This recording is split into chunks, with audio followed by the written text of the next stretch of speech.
श्री स्वामी समर्थ. जय जय स्वामी समर्थ. स्वामींचं नाव घेऊन मी आजच्या ह्या नवीन व्हिडिओला सुरुवात करते. यंदा 11 जुलै वार शनिवार आणि या दिवशी आली आहे भागवत एकादशी. भागवत एकादशी हे व्रत भगवान विष्णूंना समर्पित असून हे व्रत केल्याने 88,000 ब्राह्मणांना भोजन करण्या इतकं पुण्य प्राप्त होतं. म्हणून या दिवशी अनेक जण व्रत करून भगवान विष्णूंची पूजा करतात. यामुळे विष्णूंचा विशेष आशीर्वाद हा प्राप्त होतो, ज्यामुळे जीवनामध्ये सुख आणि समृद्धी वाढते.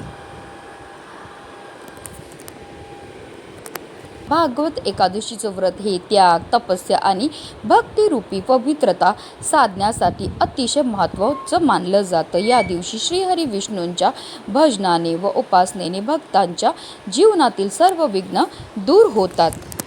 धार्मिकदृष्ट्या हा दिवस अतिशय महत्त्वाचा असल्यामुळे या दिवशी काही प्रभावी उपायांनी सेवा देखील केल्या जातात.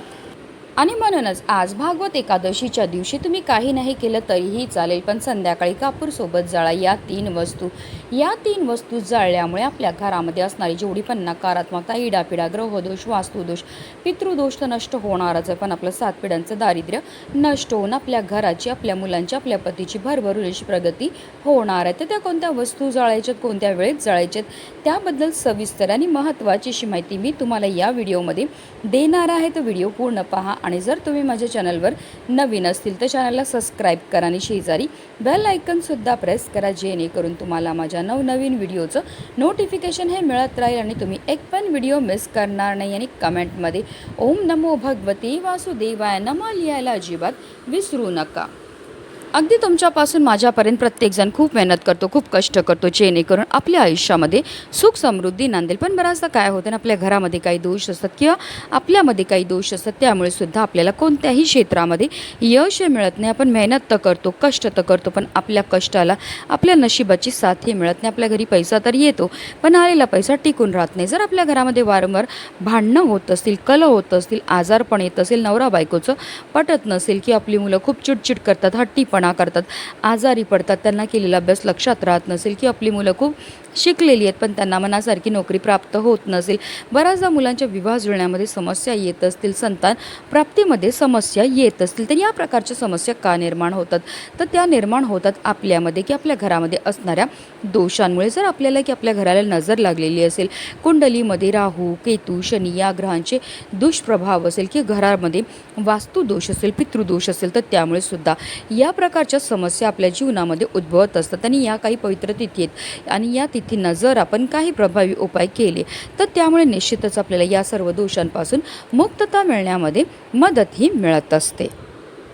आता हा उपाय आपल्याला कधी करायचा? तर हा उपाय आपल्याला आज संध्याकाळी 6 वाजल्यापासून 7:30ची जी वेळ असते ती माता लक्ष्मीची आगमनाची वेळ असते. आणि त्यावेळेमध्ये जर आपण काही प्रभावी उपाय केले तर त्यामुळे माता लक्ष्मी आपल्यावर प्रसन्न होते आणि तिचं अखंड आगमन आपल्या घरामध्ये होत असतं. पण आता काही कारणास्तव जर तुम्हाला या वेळेमध्ये हा उपाय करणं शक्य नाही झालं तर अगदी रात्री 12 वाजेपर्यंतसुद्धा तुम्ही हा उपाय जो आहे तो करू शकता. हा उपाय सुरू करायच्या अगोदर सर्वप्रथम आपल्याला देवघरामध्ये दिवा हा प्रज्वलित करून घ्यायचा आहे. कारण कोणतीही सेवा किंवा कोणताही उपाय जर आपण अग्नीच्या साक्षीने केला तर त्यामध्ये आपल्याला निश्चितच सफलताही प्राप्त होत असते. त्यानंतर आपल्याला विधिवत देवपूजाही करून घ्यायची. तुळशी मातेच्या इथे दिवा आपल्याला प्रज्वलित करून घ्यायचा आहे. त्यानंतर आपल्या घराचे सर्व दरवाजे आणि खिडक्या जे ते आपल्याला खोलून घ्यायचे आहेत, कारण आपल्या घरामध्ये असणारी जेवढी पण नकारात्मकता, इडापिडा, दोष आहेत, अलक्ष्मी येतील, आपल्याला घरातनं बाहेर काढून टाकायचं आहे.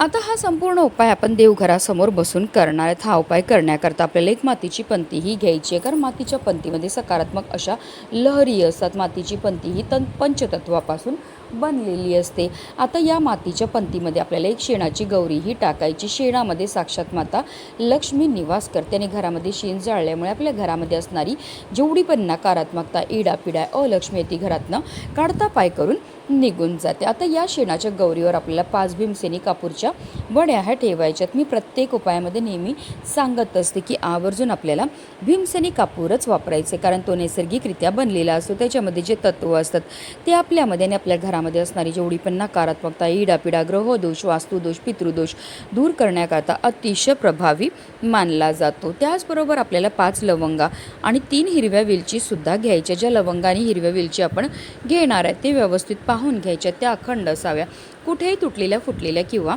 खराब झालेल्या नसाव्या. ज्याप्रमाणे लवंगा आणि हिरव्या वेलची आपल्या जीवनाची चव वाढवतात, त्याचप्रमाणे आपलं भाग्य उजळायचं कामसुद्धा करत असतात. तसेच आपल्याला की आपल्या घराला लागलेली जी वाईट दृष्टी आहे ती काढण्याकरता सुद्धा अतिशय प्रभावी मानल्या जातात. त्याचबरोबर लवंग आणि हिरव्या वेलची या माता लक्ष्मीला सुद्धा अतिशय प्रिय आहेत आणि जेव्हा पण आपण माता लक्ष्मीला प्रिय असणाऱ्या वस्तूंपासून काही उपाय किंवा सेवा करतो तर त्यामुळे माता लक्ष्मी ही आपल्या घराकडे आकर्षित होत असते.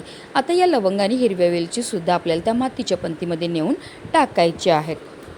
त्याचबरोबर आपल्याला थोडेसे काळे तीळसुद्धा घ्यायचे आहेत. तिळांची उत्पत्ती ही श्रीहरी विष्णूंच्या घामापासून झाली होती. तसेच काळे तीळ हे आपल्या पितरांना सुद्धा समर्पित आहेत आणि जेव्हा पण आपण काळे तिळांपासून काही उपाय किंवा सेवा करतो तर त्यामुळे आपल्या जीवनामध्ये असणारा प्रखरातला प्रखर पितृदोष, ग्रहदोष, शत्रुपीडा, दारिद्र्य दूर होण्यामध्ये मदतही मिळत असते. कारण तिळांना दारिद्र्यनाशक असं सुद्धा म्हटलं जातं. तर हे काळे तीळ आपल्या उजव्या हातामध्ये आपल्याला घ्यायचे आहेत आणि आपल्या घरामध्ये जेवढे पण सदस्य असतील त्या प्रत्येक सदस्याच्या डोक्यापासून पायापर्यंत आपल्याला 7 वेळा हे काळे तीळ उतरवायचे. त्यानंतर आपल्या संपूर्ण घरामधनं सुद्धा आपल्याला हे काळे तीळ जे आहेत ते फिरवून घ्यायचे. फिरवताना निरंतर आपल्याला श्री स्वामी समर्थ, श्री स्वामी समर्थ किंवा ओम नमो भगवते वासुदेवाय नमो या मंत्राचा जप हा करायचे. त्यानंतर हे काळे तीळ जे आहेत ते आपल्याला त्या मातीच्या पंतीमध्ये नेऊन टाकायचे. आता देवघरामध्ये प्रज्वलित असलेल्या दिव्याच्या मदतीने आपल्याला या मातीच्या पंतीमध्ये जो आपण कापूर टाकलाय तो प्रज्वलित करून घ्यायचा आहे. कापूर प्रज्वलित झाला की त्यामध्ये आपल्याला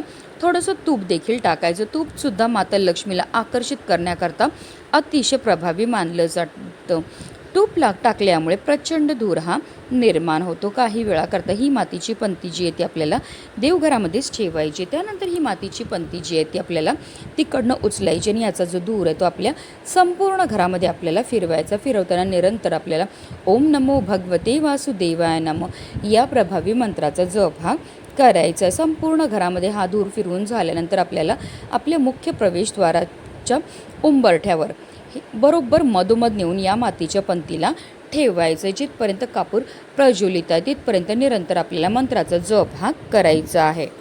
जेव्हा आपण कापूरसोबत या वस्तू जाळतो त्याचबरोबर मंत्राचा जप करतो त्यामुळे आपल्या घरामध्ये असणारी जेवढी पण नकारात्मकता, इडापिडा, ग्रहदोष, वास्तुदोष, पितृदोष, अलक्ष्मी असते ती घरातनं काढता पाय करून निघून जाते. आणि ज्या घरामध्ये कोणत्याही प्रकारचे दोष नसतात त्याच घरामध्ये माता लक्ष्मीचं आगमन हे होत असतं. आता या मातीच्या पंतीमध्ये असणारा कापूर शांत झाला की यामध्ये काही वस्तू असतील ज्या जळालेल्या असेल, काही नाही जळालेल्या असेल तर त्या वस्तू ज्या आहेत त्या आपल्या घरापासून लांब नेऊन आपल्याला फेकून द्यायच्या. तर एकदा ह्या वस्तू फेकल्या की आपल्याला मागे वळून पाहायचं नाही, सरळ आपल्या घरी यायचं, स्वच्छ हातपाय आपल्याला धुवून घ्यायचे. अशा रीतीने आपल्याला हा उपाय जो आहे तो भागवत एकादशीच्या दिवशी करायचा. त्याचबरोबर हा उपाय करताना आपल्याला कोणी रोखणार नाही, टोकणार नाही किंवा आपल्याला कोणाशीही बोलायचं सुद्धा नाही आहे. हा उपाय केल्यामुळे आपल्या घरामध्ये असणारी जेवढी पण नकारात्मकता, इडापिडा, ग्रहदोष, वास्तुदोष, पितृदोष दूर होऊन आपल्या संपूर्ण कुटुंबाची भरभरून अशी प्रगती होणार आहे. म्हणूनच व्हिडिओ जास्तीत जास्त लोकांपर्यंत शेअर करा. श्री स्वामी समर्थ. जय जय स्वामी समर्थ.